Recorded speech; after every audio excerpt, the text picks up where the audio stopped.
Salut tout le monde, vidéo un petit peu plus longue aujourd'hui, il y a du vent donc j'espère qu'on entendra bien, hein. Les feuilles commencent à tomber comme toutes les couches de chaque être humain qui doivent partir au moment de l'automne.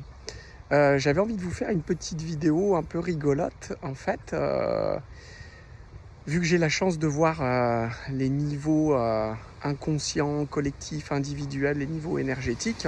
Forcément, à une époque, je me suis intéressé à plein de trucs parce que c'est comme ça que j'arrivais à comprendre le dessous des cartes du monde et de l'univers. Et je me souviens, à une époque, j'étais super intéressé par les gens qui avaient peur des araignées. Et je trouve qu'il y a vraiment beaucoup de monde. C'est une phobie assez classique.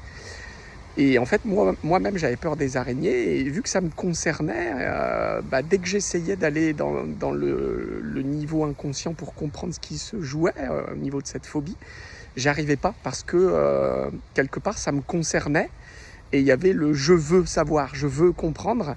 Et en fait, dès qu'on met du contrôle dans quelque chose, c'est antinomique avec les perceptions subtiles. Donc en fait, j'y avais pas accès. Et j'ai pu avoir accès à certaines choses, hein. Bon, j'avais pu quand même comprendre que la phobie des araignées, ça concernait les gens très névrosés sur le rapport à la mer. Donc en gros, la plupart des Occidentaux. Et évidemment, dans l'inconscient, la mer, c'est aussi la terre-mère, hein. C'est le rapport à la terre. Et en fait, vu que la terre est très diabolisée dans l'inconscient collectif, hein, les religions se sont appliquées à diaboliser le rapport à la terre et à la déesse mère et à notre flux yin, en fait, notre flux instinctif. J'avais vu quand même que les araignées, ça renvoyait là-dessus, en fait, vu qu'on a peur inconsciemment de notre flux féminin, l'araignée était un peu le support de ça. Sauf que, vu que j'arrivais pas à comprendre un peu plus profondément, j'avais laissé tomber. Et puis, dans la semaine, là, ma chérie me racontait que on était dans la maison, puis en prenant un habit, il y a une énorme araignée qui a jailli de l'habit, qui lui est montée dessus, quoi. Donc, ça a fait un gros effet de surprise. Et en fait, quand elle me racontait ça, vu que je n'avais pas de contrôle, c'est-à-dire quelque part, je ne cherchais pas à comprendre le dessous des cartes, et j'ai eu accès. Donc cette vidéo, c'est un peu aussi pour vous faire comprendre que quand on veut trop savoir, comprendre, avoir le contrôle sur toute chose, ça marche jamais avec la vie, hein.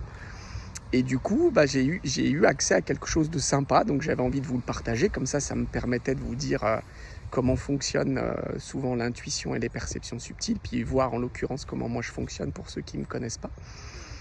Et en fait, j'ai vu que l'araignée, ça m'a permis d'avoir accès à l'énergie la même que quand j'ai accès à l'énergie du prénom des gens.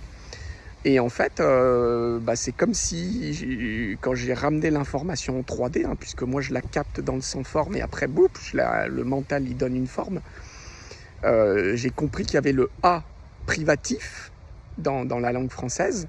Ensuite, il y avait règne, le règne, et né, donc A règne né.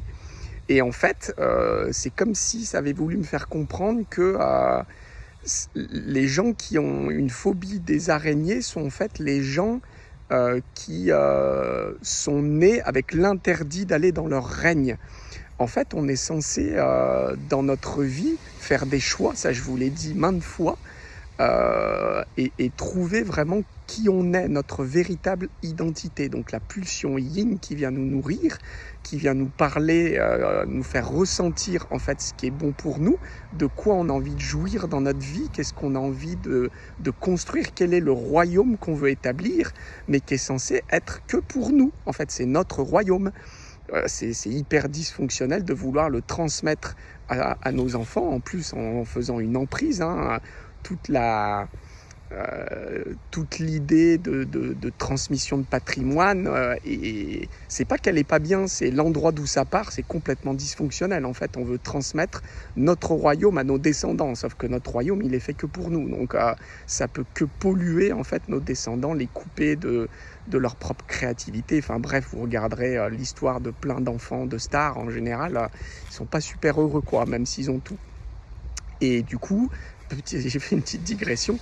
Et du coup, donc ça concerne les gens qui sont nés sans règne. C'est-à-dire, il y a un interdit à règne né. Et en fait, ce que j'ai pu comprendre en le ramenant en 3D, c'est que pour le moment, l'humain, hein, donc nous tous, évidemment moi compris, pour le moment, on construit notre royaume à partir de l'ego. C'est-à-dire que tout ce qu'on fait dans la vie, quelque part, est égotique. Donc ça nous rend jamais totalement heureux. Il y a tout le temps un vide quelque part, un manque. Enfin, je pense que tout le monde se reconnaîtra là-dedans, où on cherche du sens à notre vie parce qu'on construit un royaume à partir d'un épicentre dysfonctionnel puisqu'il est égotique. Donc en fait, l'ego, c'est notre principe de survie. Donc on construit un royaume sur de la survie qui en fait qu'on va faire sans arrêt des emprises les uns sur les autres, on va vouloir avoir du contrôle sur toute chose, et en fait ça marche jamais. Donc quelque part, les araignées nous renvoient là-dessus. En plus, dans l'inconscient collectif, quelque chose de justement très égotique. Vous savez, l'araignée, elle tend un piège, elle fabrique une toile, comme si tout était calculé, comme s'il y avait vraiment une notion justement purement égotique, hein. Alors c'est la croyance, hein, ça ne veut pas dire que c'est réel au niveau de l'animal, mais c'est la croyance qu'on en a, et du coup ça nous renvoie sur notre propre ego. C'est pour ça qu'on fait une phobie ou qu'on a super peur ou qu'on n'aime pas les araignées, parce qu'on ne veut surtout pas découvrir quelque chose de nous-mêmes, c'est-à-dire en gros qu'on diabolise complètement notre rapport à la terre, qu'on ne vit que sur l'ego et sur de la survie, et que en fait c'est pas comme ça qu'on arrivera à devenir roi ou reine de notre propre royaume. Voilà, j'espère que ça sera à peu près clair. Ça me faisait marrer de vous faire ce retour d'expérience parce que je trouvais qu'il était sympa. Et évidemment, après, vous pouvez transposer ça sur plein de choses, hein. C'est-à-dire qu'on a tout plein de phobies et en fait, il y a tout le temps un sens très profond à nos phobies, mais par définition, il est inconscient. Donc, on ne peut pas y avoir accès à tout au moins tant que c'est pas prêt à remonter en pleine clarté d'esprit. Voilà. Sur ce, je vous souhaite une bonne fin de journée et je vous dis à une prochaine.